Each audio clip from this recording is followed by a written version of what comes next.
안녕하세요. 반갑습니다. 저는 중앙대학교 이석현 교수입니다. 오늘 이렇게 의정부까지 올려주셔서 정말 감사드립니다. 예. 저는 도시 디자인을 하고 도시 재생하고 도시 디자인, 공간 디자인을 가르치면서 실제로 지역에서 그러한 실천 활동도 지속적으로 진행하고 있습니다. 제가 국내에 귀국했던 게 2007년에 귀국을 했었는데 그 전에 8년 전까지만 해도 우리나라가 외환위 기가 왔을 때 이 도시의 디자인을 이야기하며 굉장히 이상한 사람으로 생각을 했었거든요. 그리고 그 당시에 이런 생태를 이야기를 해도 우리가 먹고 살기 힘든데 그 환경도 도시도 생태도 뭐가 필요하냐 그런 이야기를 좀 많이 했었던 것 같습니다. 그래서 2007년에 귀국을 했을 때 그때 제일 열심히 했던 게 이제 경관에 대한 디자인 업무를 많이 했었는데 그 경관을 생각할 때도 많은 분들이 그렇게 이야기를 했던 것 같아요. 그전에는 별로 중요하지 않은데 지금 정말 중요하다라는 이야기를 했던 것 같습니다. 그리고 그 다음에 제가 많이 했던 게 주민참여 디자인을 했었는데 사람들이 저분 주민참여 디자인 전문가라는 이야기를 하시더라고요. 그 전에는 주민참여 이야기하면 우리가 빨리 실행하기도 바쁜데 무슨 주민참여냐고 그런 이야기를 했었고요. 그 다음에 2010년 넘어가서는 제일 많이 이렇게 안전 디자인을 열심히 했는데 사실 저는 20년 동안 했던 일은 똑같거든요. 근데 사람들이 그걸 구분해서 이야기를 계속 했었던 것 같습니다. 그리고 최근에는 제가 그린 디자인이라고 해서 친환경 도시를 만드는 일을 많이 하고 있는데 거기에 대해서도 또 그린 디자인이라는 말을 가지고 또 구분을 하는 걸 보면서 우리는 이렇게 구분하는 걸 참 좋아하는구나 라는 생각을 했습니다. 그런데 사실은 그린 디자인이라는 것, 친환경 디자인이라는 것, 이거는 사실 방법이나 제도가 아니라 저는 철학이라고 생각하는 하거든요. 그래서 모든 부분에서 녹아 있어야 되고 그 속에서 주민 참여도 녹아 있어야 되고 경관이라는 것도 당연히 녹아 있어야 된다고 생각을 합니다. 이제 지속적으로 해 나가야 될 시대의 과제가 지금 좀 본격화되기 시작했다라고 생각하고 그런 점에서 넥스트 시티 포럼에서 이러한 문제를 집중적으로 조명하는 데 대해서 정말 감사하게 생각하고요. 저는 제 나름대로 디자이너의 영역에서 우리 사회가 어떻게 이 문제를 풀어나가면 될 것인가에 대해서 녹색 친환경 도시와 도시 경쟁력이라는 그 제목으로 간단하게 설명을 좀 드렸으면 합니다. 김동근 회장님께서 말씀하셨듯이 우리 도시의 최고의 과제는 지속 가능성이라고 생각을 합니다. 우리는 정말 이 물질적으로는 풍요한 시대를 맞이하고 있거든요. 그런데 우리 도시는 혼잡한 문제, 그 다음에 범죄 증가, 기변화와 같은 많은 사회적 문제들을 또 안고 있어요. 저는 이 문제에 대해서 그렇게 생각을 합니다. 우리나라가 30년 사이에 세계 유례를 볼 수 없을 만큼 급격한 성장을 했습니다. 경제적으로도 우리나라가 열 손가락에 들 정도로 풍요로운 나라를 맞이했고요. 그런데 이것을 어떻게 보면 사춘기의 청소년이 육체적인 성장을 엄청나게 했었는데 정신적인 성장은 그만큼 못 따라가는 문제점이 발생하듯이 우리 사회가 이제 그러한 문제점을 안게 되었다라는 그 시기가 저희한테는 온 것 같습니다. 그래서 이러한 문제에 대해서 우리 사회가 청소년이 방황을 통해 가지고 어른이 되듯이 우리도 보다 성숙한 사회와 국가를 만들기 위한 노력을 지금부터 행으로 구분하는 방식이 아니라 서로가 통합하고 조화로운 방식으로 협력하는 방식으로 이 그린 디자인을 풀어나가야 된다고 생각을 합니다. 이 사진을 보면 어떠한 생각이 드실지 모르겠지만 우리의 주거 형태는 아파트 아니면 연립, 단대축대 굉장히 단순한 형태입니다. 그런데 대체적으로 의정부 시티도 그런 생각을 했었는데 보면 많은 지어지는 아파트들이 주변 환경과의 경관적 조화라는 것들이 잘 배려되지 않는다는 생각을 많이 합니다. 그 다음에 좀 전에 말씀하신 것 같은 미세먼지, 쓰레기 문제, 기후 문제, 그리고 도시의 혼잡함, 그리고 격차사회라는 우리 사회는 엄청난 과제를 안고 있습니다. 지금 저희 이 풍경은 산에서 보면 우리 도시 어디를 가나 볼 수 있는 대도시의 풍경입니다. 저희가 생각하고 있는 이상적인 사람들이 살기 좋은 도시의 풍경과는 뭔가 다른 모습을 안고 있습니다. 이런 문제점들을 어떻게 해결해 나가야 되느냐가 우리 시대의 과제라고 생각을 하고, 이 사람 사는 공장의 시대, 물질이 지배하는 시대가 아니라 사람이 사람답게 지속 가능하게 공존하고 나눌 수 있고 풍요로움을 공유할 수 있는 시대를 만들기 위해서 저희는 노력을 해 나가야 된다고 생각을 하는데, 이 지표를 보면 단적으로 그런 문제점을 볼 수가 있습니다. 우리나라가 경제적으로 그렇게 성장을 했음에도 불구하고 최첨단 IT 기술과 산업 기술을 가졌음에도 불구하고 우리는 불명예스러운 지표들을 많이 안고 있습니다. 자살률, 교통사고, 그리고 출산율은 줄어들고 있죠. 참고로 거기 하나 더해서 우리나라 1인당 주거 녹지 면적도 아주 부족합니다. 여기 이 도표를 보시면 우리의 성장 이면에 감춰진 얼마나 많은 문제점들이 우리에게 있는지 알 수가 있습니다. 주거, 공동체, 환경, 삶의 만족과 같이 지속 가능한 삶에서 요구되는 지표들은 전부 다 우리가 부족합니다. 그리고 이제 우리가 2021년인데요.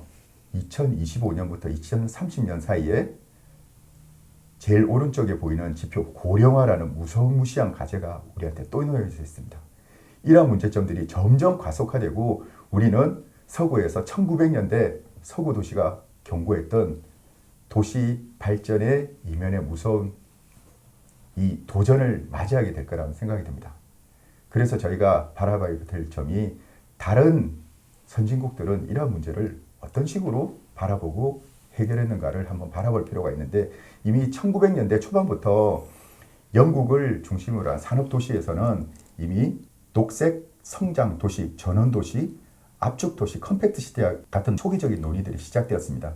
그래서 생태 도시, 창조 도시, 녹색 성장 도시, 지속 가능한 도시 같은 여러 가지 형태로 1980년대까지 다양한 실험이 있었고요. 그 속에서 많은 교훈을 얻어냈습니다. 그 교훈을 저는 정리하면 이렇게 교훈을 정리할 수 있을 것 같습니다. 이제 기술 혁신으로 도시와 환경이 공존할 수 있는 지속 가능한 도시를 만들지 않으면 더 이상 우리 도시는 생존하기 힘들다는 거고요.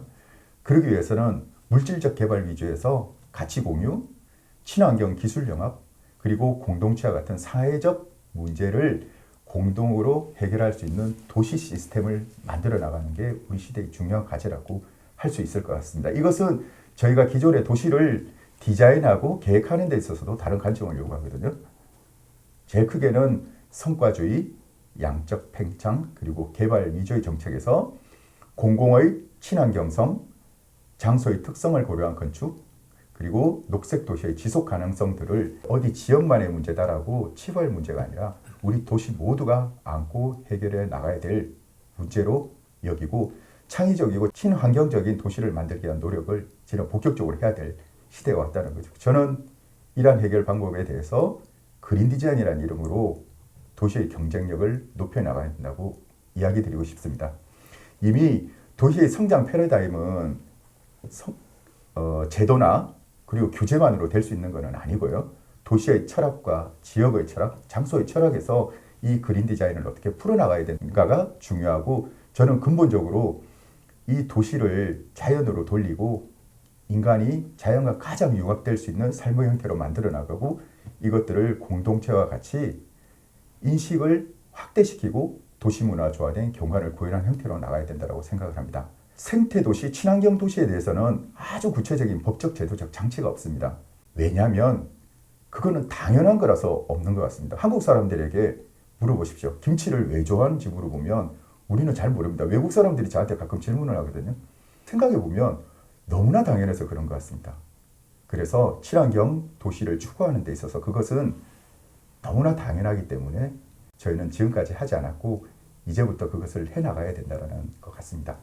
저는 이것을 풀어나가는 관점에 있어서 세 가지를 이야기 드리고 싶습니다. 하나는 풍토입니다.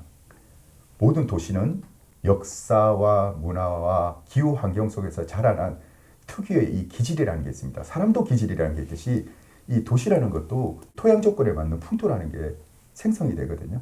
도시는 거기에 맞도록 건축과 도시계획과 여러 가지 공원계획들이 같이 따라 나가야 된다고 생각을 하고요. 그리고 이 생명이라는 이 관점은요, 무엇을 하나 작은 거 만들 때도 얼마나 자연과 융합되도록 만드느냐 하는 관점입니다.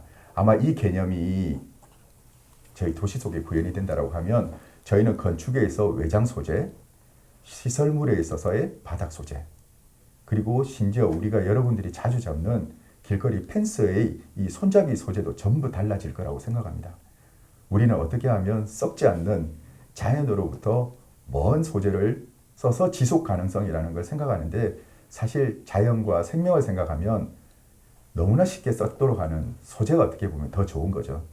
또 하나는 저는 유전자라는 개념을 쓰는데, 이 도시가 만들어지기 전에 이 도시 밑에는 이미 오래전 자연으로부터 축적된 역사가 있습니다. 그 도시 위에 사람이 터를 잡고 문화가 쌓여가지고 지금의 저희 도시가 만들어졌거든요. 그러한 도시가 가지고 있는 역사성과 그리고 축적된 내용들을 문화로 만들어서 그 지역의 기질에 맞는 유전자를 개성하는 도시를 생태적으로 고민해야 된다고 생각합니다. 그래서 저는 이것을 두 개로 정리하면 사람과 자연 그리고 공간의 관계성이 조화된 도시, 배려와 조화를 통해서 차별화된 이미지가 형성된 도시라고 할 수 있을 것 같습니다. 그러면 이것들을 어떻게 구현하고 있는 도시가 있는지에 대해서 사례를 몇 가지만 좀 말씀드리고 싶습니다. 제가 일본에 10년 전에 답사를 갔던 곳 중에서 굉장히 임팩트 있는 도시가 있었는데요. 그 도시를 처음 갔을 때 너무 놀라웠던 게, 신도시에 입주한 사람들이 모여있는 공간을 한번 방문을 했습니다. 그런데 그 도시에서 그 도시의 설명을 하는 담당자가 저한테 그런 말을 했습니다. 우리한테 생태와 참여하는 문화는 일상적인 생활의 일부다라고 이야기를 했습니다. 그 공간에서는 실제로 이 도시에 이주한 사람들이 어떻게 이 도시의 친환경적인 생활을 하고 쓰레기를 분리하고 그리고 친환경적인 음식을 만들어서 먹고 재배하고 이런 것들을 교육을 하고요. 같이 그것을 어떻게 구현할 수 있는지 토론을 하고 이분들이 집을 돌아가는 걸 봤습니다. 그리고 어린이들이 거기에 대해서 교육을 받고, 그래서 이걸 언제까지 하실 예정이세요? 라고 하니까 30년 정도 바라보고 있다는 이야기를 들었습니다. 왜 30년이죠? 라고 이야기하니까 사람이 태어나서 성인이 되는데 필요한 시간이 30년이고 한 가정을 놓고 아이가 생기는 그런 시간을 생각했던 것 같습니다. 도시도 마찬가지로 그 정도가 되어야지 기본적인 도시를 만들 수가 있는데, 생태도시를 만들기 위해서는 그러한 교육이 그 정도의 시간을 가지고 지속적으로 만들어지고 산업의 일자리까지 더해져야지 그러한 도시가 구현된다는 이야기를 듣고 굉장히 놀랐습니다. 저희는 그런 생각을 그때 감히 해본 적도 없었거든요. 그리고 나서 최근에 저희가 이제 그런 도시에 이제 기반이 온 것 같습니다. 그래서 제가 최근에 이제 생각하고 있는 것은 어떻게 하면 이 그린 디자인을 통해 가지고 우리 도시가 경쟁력 있게 만들어질 것인가에 대해서 고민을 하기 시작했습니다. 그런데 이미 우리 도시 주변에서는 많은 도시적 요소들이 친환경과 관련해서 존재하고 있다는 것을 알게 되었는데 실제로 사람들은 그것을 제대로 활용하고 있지 못하다는 걸 알게 되었습니다. 그런데 잘 보시면 이미 건축도 그렇고 그리고 목재를 이용한 산업도 그렇고 그리고 친환경 제품을 생산하는 산업도 우리 주변에는 폭넓게 이렇게 존재를 하고 있습니다. 그리고 거기에 관련된 일자리들을 선진국들은 벌써 40-50년 전부터 기반을 만들고 구축해 나가고 있는데, 그때 제가 최근에 조사를 통해서 알고 있는 것은 우리나라에서 모든 생태와 그린과 관련된 도시 환경은 일부로 국한되어 있고 그리고 매우 단기적이고 그리고 세부적인 요소로서는 많은 성공적인 사례를 거뒀지만 이게 도시 전체로 구현되고 있지 못하다는 것을 알게 되었습니다. 그래서 그린 스마트 시티는 이러한 친환경 도시를 만들기 위한 건축과 도시와 도시 산업, 도시 재생, 그리고 친환경 이런 교육까지 모든 걸 포함하는 것을 도시에서 안고 구현해 나가는 시스템이라고 할 수 있을 것 같습니다. 이것은 어떻게 보면 정책에 따라서 산림에서 국화됐던 것을 도시로 끌고 와서 일터와 일자리를 만들고 도시 전체에서 친환경성을 구현하는 그런 관점이라고 할 수 있고요. 제가 이것을 도표로 한번 만들어 봤었는데 제가 생각하는 친환경 그린 디자인이 구현된 모습은 바로 이렇게 정리를 할 수 있을 것 같습니다. 일단 건축에서 우리는 실제로 친환경 에너지라는 말은 정말 많이 하는데 외부 소재에서부터 실제로 건축을 구성하는 많은 부분들은 돌과 그리고 압축된 인공 소재에서 만들어지고 있습니다. 그러한 부분을 건축에 적극적으로 활용하는 게 있습니다.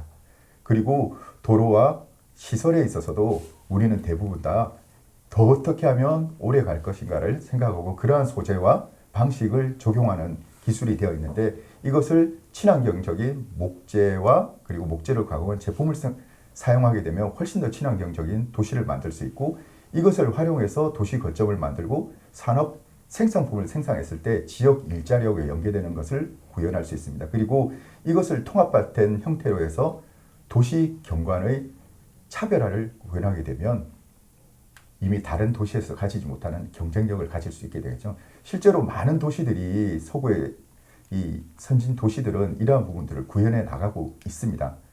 지금 이 도시 같은 경우에는 남양주의 능내리라는 곳입니다. 능내 1리하고 이 2리가 2009년에 국내에서는 처음으로 주민이 중심이 되어가지고 친환경 도시를 만들기 위한 주민참여 디자인을 시도를 했습니다. 지금 보이는 풍경이 기존의 방식은 이런 동네를 친환경을 구현하려고 할 때 대부분 행정에서 나무를 심거나 재배할 수 있는 이런 것들을 지원한다고 해서 하는 방식이었는데 이때는 주민들이 자발적으로 참여해서 연꽃을 심고 주변 환경과 산책로를 보수하기 시작했습니다. 그래서 만들어진 게 이러한 도시 풍경이 만들어졌습니다. 그리고 저기서 재배되는 연꽃을 활용해 가지고요. 협동조합과 그 다음에 일자리 창출을 지속적으로 하게 됐고 문화축제도 동원이 되고 지금 보이는 저기 있는 데크도 주민들이 직접 만듭니다. 심지어 어느 정도였냐면요. 보통 저런 데크는 인조 목재를 주문을 하거든요. 근데 주민분들이 저기 사용되는 모든 목재를 뒤에 있는 산에서 재배해서 잘라서 옵니다. 그리고 방부 페인트 같은 것도 칠하지 않습니다. 아, 이러면 금방 썩지 않을까. 그러니까 저희가 교수님한테 배운 게 그겁니다. 오래 지속되지 않아도 썩으면 그 다음 갈면 되는데 인공적인 걸 사용하게 되면 저희가 만든 이 취지 자체가 무색해진다는 이야기를 하시고 실제로 이 지역 같은 경우에는 주민들이 저 연꽃에서 재배되는 부수입만 가지고도 굉장한 수입이 나올 정도로 성공을 했었고 도시경관과 일자리 그리고 산업 다양한 축제까지 해서 공동체가 결속되는 효과를 가져왔습니다.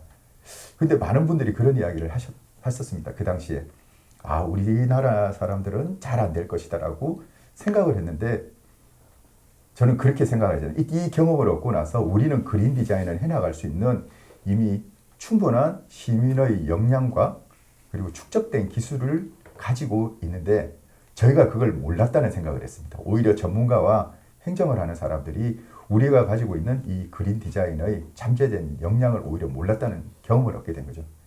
이런 것들이 지자체 전역으로 확대되고 아니면 도나 시 전역으로 확대됐을 때는 엄청난 산업 경쟁력과 일자리와 무엇보다 친환경이라는 이미지 이것을 얻는 효과를 가져왔거든요. 그래서 여기를 찾아오는 관광객이 지금도 많습니다. 그래서 이것을 시 전역으로 어떻게 확대시킬 거라는 것을 이제 저희가 고민을 하고 저희가 도시 디자인에 있어서도 친환경성이라는 것을 경관에 구현해 나가기 시작했습니다. 인공적인 색으로 덮인 것을 자연색이 덮인 공간으로 바꿔 나갔고요. 그리고 이렇게 이 경관을 훼손시킬 수 있는 많은 요소에 대해서 그 작은 요소 하나도 저희가 자연이 우선되는 공간으로 막아내기 위한 노력을 했습니다. 누구는 그러시더라고요. 아니, 왜 그런데 돈을 쓰세요라는 이야기를 하셨거든요. 그런데 자연이 풍요롭게 보일 수 있는 경관을 만들어서 지역 시민들이 행복해지고 도시 이미지가 좋아지고 친환경성이 높아지고 경쟁력이 강화되는 그 경제적 효과를 어떻게 그렇게 돈으로 환산할 수 있을까라고 저희는 오히려 생각을 하고 이 사업을 지속적으로 추진했습니다. 그래서 이러한 사업의 결과 저희가 이 도시가 가지고 있는 인공적인 요소들을 걷어내고 경관적으로도 어떻게 하면 자연이 보다 풍요로운 도시를 만들 수 있을까를 구현을 하고 그리고 그 속에서 산업 생산의 일자리 그리고 친환경과 관련된 여러 가지 산업 기술을 발전시키기 위한 시도를 했었고 이 일대가 들불처럼 확산이 되어서 이 그린 디자인을 활용한 도시의 재생에 성공했다고 저는 생각을 합니다. 이 그린 디자인 같은 경우에는요, 문화를 성장시키는 효과도 있고 무엇보다 경관을 향상시켜서 지역 이미지를 강화하는 효과가 있습니다. 그리고 당연히 주거 환경은 쾌적해지겠죠. 이 친환경이 가지고 있는 이 이점은 무엇과도 바꿀 수 없는 철학인 것 같거든요. 여기에 더해서 좀 전에 말씀드린 것 같이 일자리 창출과 그리고 지방 경제가 활성되는 효과까지도 가져올 수 있는 장점을 가지고 있다고 할 수가 있을 것 같습니다. 문제는 그것을 어떻게 정책적으로 지속 가능하게 하느냐가 중요한 것 같습니다. 이미 이제 산림청과 같은 정부 차원에서도 이런 걸 확대시키기 위한 다양한 노력을 기울이고 있고요. 탄소 중립 같은 경우는 현재 국가의 정책 과제로도 되어 있습니다.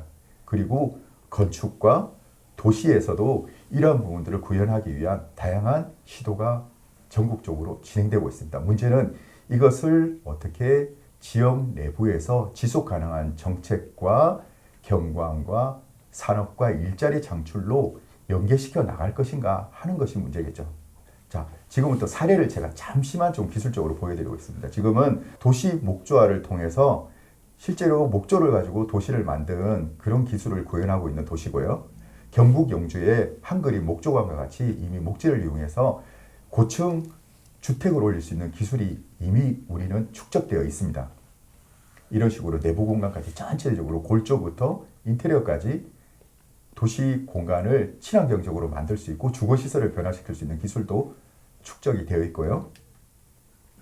그리고 해외 같은 경우에는 특히 일본 같은 경우에는 이미 이 친환경적인 산업을 활용해서 지역 경쟁력과 그리고 문화예술을 향상시키는 기술도 풍부하게 접목이 되고 있습니다. 지금 보여드리는 체육관과 도서관 시설도 목재로 충분히 활용되고 있고 이제 이러한 기술과 그리고 시민들의 높은 수준을 어떻게 활용해서 이 그린 디자인을 지속 가능한 도시 정책으로 활용해 낼 수 있을 것인가를 이제 행정 단위에서 본격적으로 고민해 나가야 되는 과제가 있는 것 같습니다. 그러기 위해서는 좀 전에 말씀드린 이 그린 디자인과 관련된 6가지 중요한 과제를 지자체가 통합적이면서도 지속 가능한 형태로 추진하여서 도시의 경쟁력을 강화시켜 나가는 게 지금 우리 도시화가 추진해 나가야 할 가장 중요한 과제라고 생각을 합니다. 이걸 위해서는 풍부한 전문가의 시스템, 시민의 참여, 지속 가능한 관리, 그리고 이것을 정책적으로 검토하고 추진해 나갈 수 있는 행정의 적극적인 추진 의지가 필요하다고 생각이 됩니다. 보다 더 많은 그린이 공존할 수 있는 그러한 도시가 꼭 의정부시에서 만들어지길 기대합니다. 감사합니다.